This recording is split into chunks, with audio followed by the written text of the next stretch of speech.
The snows of Kharon 4 fell in slow spirals, coating the jagged terrain in a blanket of silence.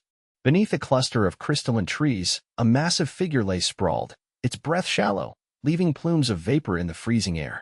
Blood thick and iridescent pooled beneath its flank, steaming against the ice. The creature, lupin in form but far from any earthly wolf, let out a low, rattling growl as it tried and failed to rise. One leg hung at an unnatural angle, bones shattered. The wound across its ribs pulsed with each heartbeat. It had fought hard. But the fall had been too great, the ambush too sudden. A faint hum broke the stillness. High above, the shuttle's descent lights cut through the snowstorm. The craft groaned as it landed on the uneven surface, its stabilizers adjusting to the slope. A side hatch hissed open, and a man stepped into the cold. Weyland Cross braced against the biting wind, pulling his thermal coat tighter. His boots crunched over the crusted snow as he made his way toward the signal. The distress beacon had been weak, barely registering on the outpost scanners. Most assumed it was a glitch. But Weyland had insisted on checking. He'd seen too many false alarms turn out very real. Atmosphere's thin, he muttered, checking the scanner strapped to his wrist. Radiation levels manageable. Life form is 200 meters north. He pushed through the skeletal trees, their branches humming with stored energy. Then he saw the blood. And then he saw it. The creature was enormous, at least 3 meters long, with thick, silver-black fur matted with blood. Its forelimbs ended in talons rather than paws, and its eyes, slitted and intelligent, locked onto him. Weyland stopped short, every muscle in his body tensed. The creature bared its teeth, but didn't rise. "I'm not here to hurt you," Weyland said. The alien wolf's chest heaved. It snarled, but didn't lunge. It couldn't. Weyland slowly lowered to his knees, slinging his medical pack from his shoulders. "You're injured. I can help, but you have to let me near." The creature blinked slowly. Its breathing was ragged. Blood loss was already severe. Weyland opened the pack and pulled out a scanner. He aimed it at the creature's leg and winced. "Compound fracture. And you've got deep tissue tears along the ribs. Internal bleeding." The creature shifted, a low whimper escaping its throat. Weyland removed a sedative injector and held it up. "This will dull the pain, just enough to let me work." He moved carefully. When he pressed the injector to the creature's side, it flinched but didn't attack. The hiss of the medication releasing was barely audible over the wind. Minutes passed. The creature's eyes began to droop as the sedative took hold. Weyland got to work. He cut away the fur around the leg, exposing the twisted bone. "Bad break," he muttered. "Won't hold without reinforcement." He used a stabilizing spray to freeze the limb, then inserted a collapsible splint. The ribs were harder. One had punctured a lung-like organ. He didn't recognize the physiology, but the diagnostic probe mapped the structure well enough. He patched the wound, sealed the puncture, and administered clotting agents. The creature's breathing evened slightly. Weyland sat back, exhausted, as the storm thickened. The shuttle was too far to carry the creature back in this condition. "All right," he said, voice hoarse. "I'm not leaving you here." He activated his comm base. "This is Cross. I found the life form. It's alive but critical. I need a field stretcher and a thermal pod. Now." The reply crackled through the static. "Copy that, Weyland. ETA 30 minutes. He looked back at the creature. "You hang in there." The alien blinked once, as if acknowledging him. 30 minutes later, 2 med techs arrived with equipment. The creature was loaded into the thermal pod, barely fitting, and stabilized further. Its vitals were monitored constantly as they lifted off. Back at Outpost Halberd, Weyland scrubbed in and continued the operation himself. The alien's biology was strange, but not incomprehensible. He worked through the night, resealing torn vessels, checking for infection, and reinforcing the bones with carbon-threaded supports. By dawn, the worst had passed. Weyland sat on a bench outside the sterile med bay, sipping bitter coffee with trembling hands. His face was pale from fatigue. One of the techs approached. "Vitals are holding steady. You did good, document." He didn't answer right away. "It was awake when I found it. It could have torn me apart. But it didn't. Maybe it knew you were trying to help." Weyland nodded slowly. "Maybe." Over the next few days, the creature remained unconscious, monitored around the clock. Weyland barely left its side. He logged every change in vitals, every muscular twitch, every eye movement. On the 6th day, it opened its eyes. Weyland was asleep in a chair, head tilted against the wall, when the quiet growl stirred him. He jolted awake, glancing at the monitor. Then he turned toward the bed. The alien wolf was watching him. "You made it," he said softly. It tried to rise, but he raised a hand. "Easy. You're safe." It lay back, chest rising and falling in slow, steady breaths. He took a step closer. "Do you understand me?" The creature's gaze didn't shift. Then, slowly, it blinked once. Deliberate. Purposeful. Weyland's brow furrowed. "You do." He pulled a small interface from his coat, a translator device. It wasn't perfect, especially with unknown species, but it was better than nothing. He held it toward the wolf. "Can you speak?" The creature closed its eyes. The translator remained silent. Weyland sighed. "All right. We'll try again later." He turned to leave, but a low vibration emanated from the bed. He looked back. The translator lit up. Pain. Faded. Weyland froze. The voice was metallic, stilted. But it was there. "You're speaking. That's incredible." The creature shifted slightly. "You. Saved. I." Weyland stepped closer. "You don't have to say anything more. Rest. You're not out of danger yet." The creature's eyes fluttered closed. He left the room and walked down the corridor, passing other personnel who gave him wide-eyed stares. Not many had seen the alien up close. Some were afraid, others curious. One or two had already begun arguing over what to call it. "Does it matter?" Weyland snapped during one of the briefings. "It's alive. That's what matters." The following week was a blur of observation, repair procedures, and careful interaction. The creature whom Weyland privately referred to as Solin, after an old Earth myth, began to respond more frequently. It still couldn't walk. The leg needed weeks to heal, and Weyland had to adjust the splint after new swelling appeared. But it ate, drank, and tolerated his presence. One morning, while checking the bandaging, Weyland noticed it flinch sharply. "Easy. I didn't mean to hurt you." The translator buzzed. "Not. Pain. Memory." He paused. "You remember what happened?" Solin's eyes opened. "Ambushed. Hunted. Pack scattered." "There were more of you?" The alien gave a low rumble. "4. Now, 1. Weyland swallowed. "I'm sorry." The room fell into silence. Then the creature said, "You. Fight. For life." Weyland raised an eyebrow. "You did too." "But you. Not Pack." "No. But I'm a doctor." "What is doctor?" Weyland gave a tired smile. "Someone who helps others heal." The alien was silent for a long time. Then, strange, but good, he stood slowly. His knees ached from long hours of crouching. "Rest, Solin. You've got a long way to go." As he stepped into the hallway, the snow outside had finally stopped falling. By the 9th morning since the recovery, Weyland noticed the first signs of behavioral agitation. Solin had begun pacing, limited by the rehabilitation brace on its hind leg, but it was movement nonetheless. Each twitch of its shoulders and flick of its tail suggested mounting restlessness. The medbay wasn't built for anything that size to roam, and the confinement had started to show in the way its claws scraped the floor in irregular patterns. Weyland adjusted the brace straps with practiced efficiency. "You're up early." Solin's eyes narrowed. "Cycle wrong." "Yeah, we're underground. No sunrises here. Time. Slow. Tell me about it." He adjusted the nutrient feed, but the creature batted it away with a claw. "You're gonna need calories if you want the muscle to knit. No more paste. You're not cleared for solids." Solin growled low. The translator interpreted it as unnatural. Weyland unclipped the feeder and tossed it into the sanitation unit. "Fine. I'll consult nutrition. Maybe we can puree something less gray meat," said Solin. Weyland raised both brows. "Raw or cooked?" "Warm. Not dead cold." He tapped the console. "Noted. I'll see what we've got in the protein bank." By midday, he had requisitioned a tray of warmed synth flesh strips, standard issue emergency rations for carnivorous off-world diplomats. Solin sniffed once, then tore into it. The way it chewed, deliberate and rhythmic, reminded Weyland of a big cat at the Berlin Zoo he'd seen as a kid. "You're favoring your left side again," he said while reviewing the kinetic logs. "Still too much pressure on the injured limb. Pain is lesser. Not the point. You want full mobility, you follow the regimen." Solin turned its head. "Purpose of the exercises?" "No. Yours." Weyland leaned against the cabinet. "You mean, why I'm here? Why save? What debt?" "No debt." "Then why?" "Because I could.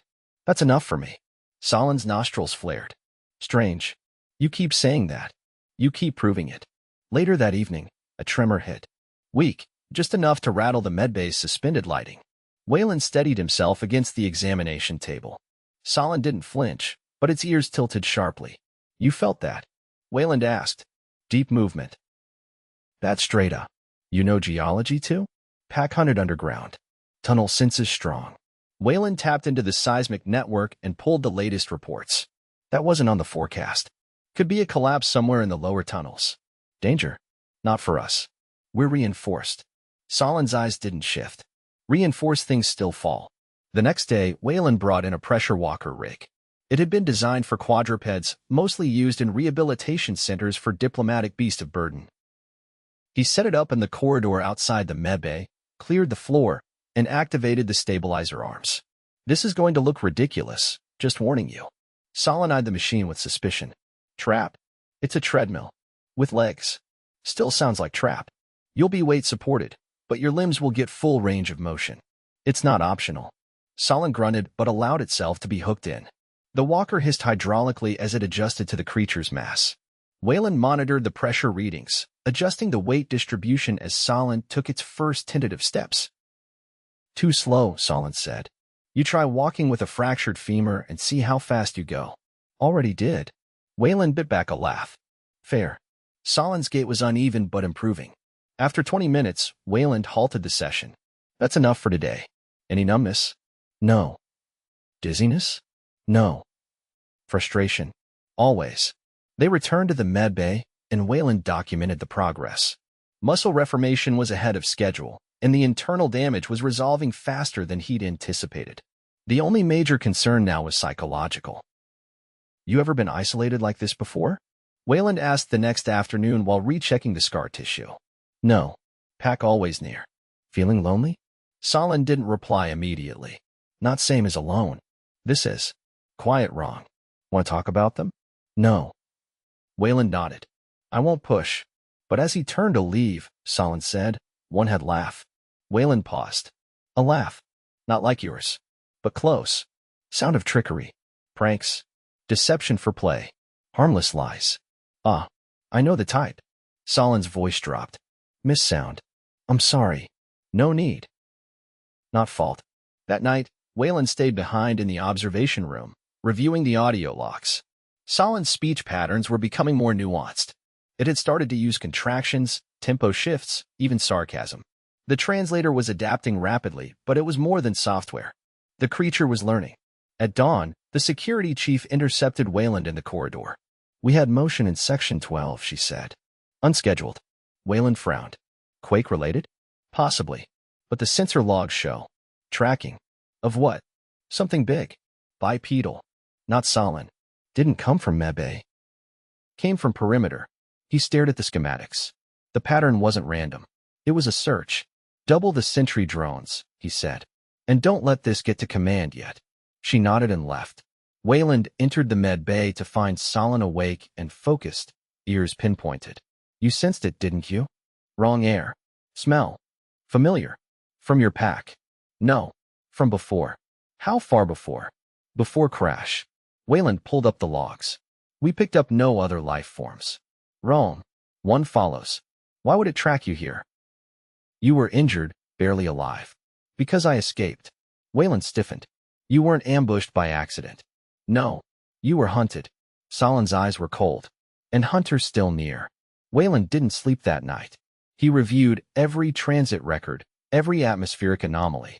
At one point, he paused at a frame of blur against the snow. Upright. Too tall for a human. No signature. No heat. Just a distortion.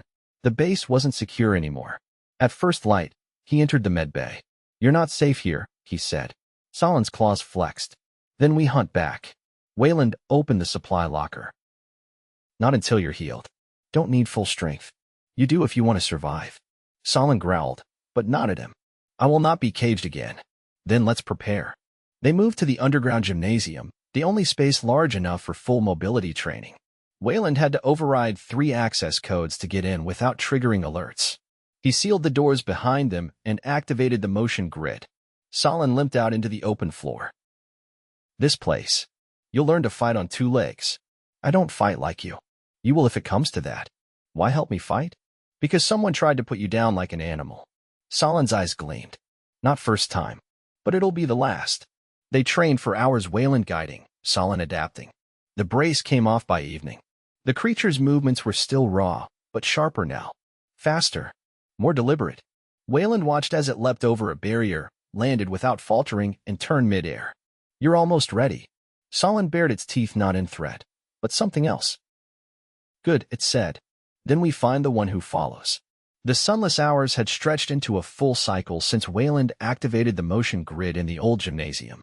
The air inside was thick with recycled oxygen and the faint ozone tang of overworked shielding coils. Solin's fur was slick with exertion, patches matted where the dermal regrowth had only partially closed. Weyland's hands were raw beneath his gloves from adjusting harnesses, reprogramming the resistance drones, and manually resetting the kinetic feedback panels every time Solin overpowered them. You're compensating with your left shoulder again, Weyland said without looking up from the tablet.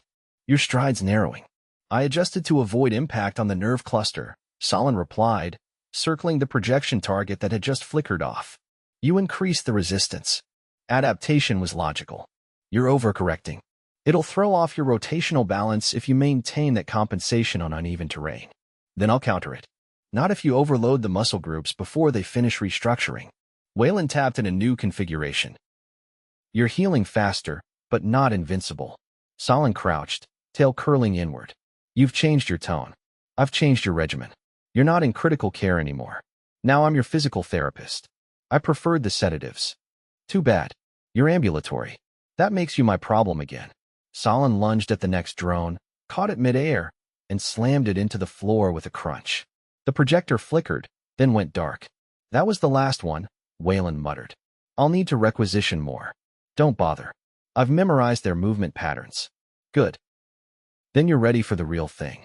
They left the gymnasium through the auxiliary corridor.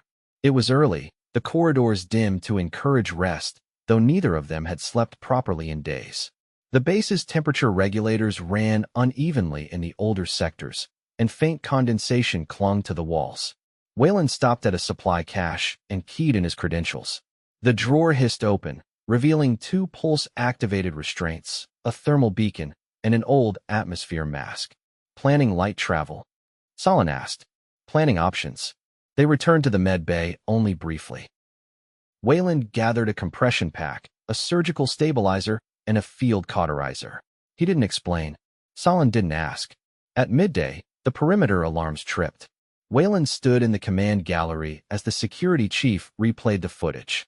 The distortion moved faster this time, still heatless, still soundless, but unmistakably tracking a grid of paths that all converged on one location. Us, Weyland said. The chief nodded. It's close. Seal off the lower tunnels. Evacuate non-essential personnel to the upper dome. You think it's hostile? I think it's not here to make friends. Solin stood just outside the perimeter of the chamber, silent, unreadable. It's following your scent, Weyland said without turning. Or something tied to you. You're the draw. Then we draw it further. Not here. Where then? Weyland pulled up the topography. The old terraforming chamber. Abandoned before the conversion. Reinforced, isolated, and still has full atmospheric control. Solin's ears flicked. Ambush. Containment. If it's after you, we give it a clear path. Isolate it. Then we see what it wants. Solin crouched low. And if it wants death? Then it picked the wrong base. They moved quickly. Weyland pre-programmed the lift to run on a loop, baiting the trail toward the chamber's lower access.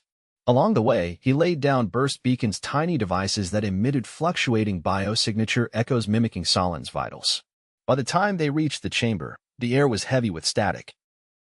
The terraform unit was vast, circular, 2 stories tall, with dormant atmospheric processors lining the walls like rusted lungs. Weyland activated only the minimal systems pressure locks, manual override seals, and the internal motion grid. Solin took position behind a half-collapsed control console. Weyland crouched near the emergency panel, one finger hovering over the lockdown trigger. They waited. At first, only silence. Then a ripple. The chamber lights flickered as the temperature dropped. Not gradually, immediately. A sudden, biting cold, like the chamber itself had inhaled. Solin's nostrils flared. It's here. A shimmer resolved near the central pylon. Then the shimmer stepped forward. It had a vaguely humanoid shape, tall and narrow, with limbs too long and joints too fluid. Its skin, or what passed for skin, seemed to ripple inwards, as if imploding in slow motion. No face, no eyes, just a suggestion of presence. Weyland didn't speak. Neither did Solin. The thing tilted its head. Then, in a voice that didn't originate from its form, but from somewhere deeper, a vibration in the air, it said, "Return." Solin stepped forward. "No. Escape was not permitted. I am beyond your reach. You are incomplete. You are wrong." The thing moved, but not by walking. It shifted, folding space between where it had stood and where it now loomed before Solin. Weyland triggered the motion grid. The floor plate surged, sending a pulse through the chamber. The entity flickered, destabilizing slightly. "Containment engaged," Weyland said. "You're not going anywhere." The thing turned. "You interfere. I'm really good at it." It reached for him, but Solin intercepted, slamming into it with a force that shattered the nearby railing. The two forms collided, then tumbled across the chamber in a blur of limbs and distortion. Weyland sprinted to the control console and activated the magnetic restraints. The floor rippled again, this time with a low hum of locking fields. The entity twitched, one limb caught in the field. Solin pinned it down, claws buried in its midsection. "You are not my creator." The voice replied, fractured now. "You are not whole. I am more than you allowed." The pressure spike was sudden. Weyland's ears popped. The entity began to unravel literally. Threads of itself unwound like smoke, curling upward toward the ventilation ducts. Weyland slammed the emergency override. The ducts sealed. The chamber hissed. Vacuum protocols kicked in. The thing screamed, not with sound, but with pressure. The motion grid surged one final time and then stopped. Nothing remained. The air hissed back into the chamber. Weyland dropped to one knee, coughing. Solin stood over the spot where the entity had vanished, breathing heavily. "It's gone," Weyland said, voice hoarse. "It was never supposed to follow." "But it did." Solin turned. "You didn't run. I don't run from patience. You could have died. You're not my first impossible case." Solin limped toward him. "This world is not safe for me. It is now." "No," the creature said, gently. "It's safe for you. Because you choose to make it so." Weyland stood slowly. "Then maybe you should stay." "I cannot." "Why?" "Because there are others like it. And they will come. But I will not lead them to you." Weyland didn't argue. He looked at the patch of floor where the distortion had ended, then at Solin's still healing leg. "I can have a ship prepped by evening." Solin nodded once. "I will leave at dusk." That evening, as the artificial lights dimmed across the outpost, Weyland stood beside the launch pad. The shuttle was small, barely larger than a cargo crate, but fast and shielded. Solin stepped aboard without ceremony. Weyland handed over a sealed med pack. Emergency field sutures, anti-shock injectors, and a very ugly protein bar. Solin tilted its head. "You will forget me?" "No," Weyland said. "But I'll hope I don't have to patch you up again." The shuttle hissed closed. As it lifted into the sky, Weyland watched until it vanished beyond the upper stratosphere. Then he turned, exhaled, and walked back into the base. The snow had begun to fall again.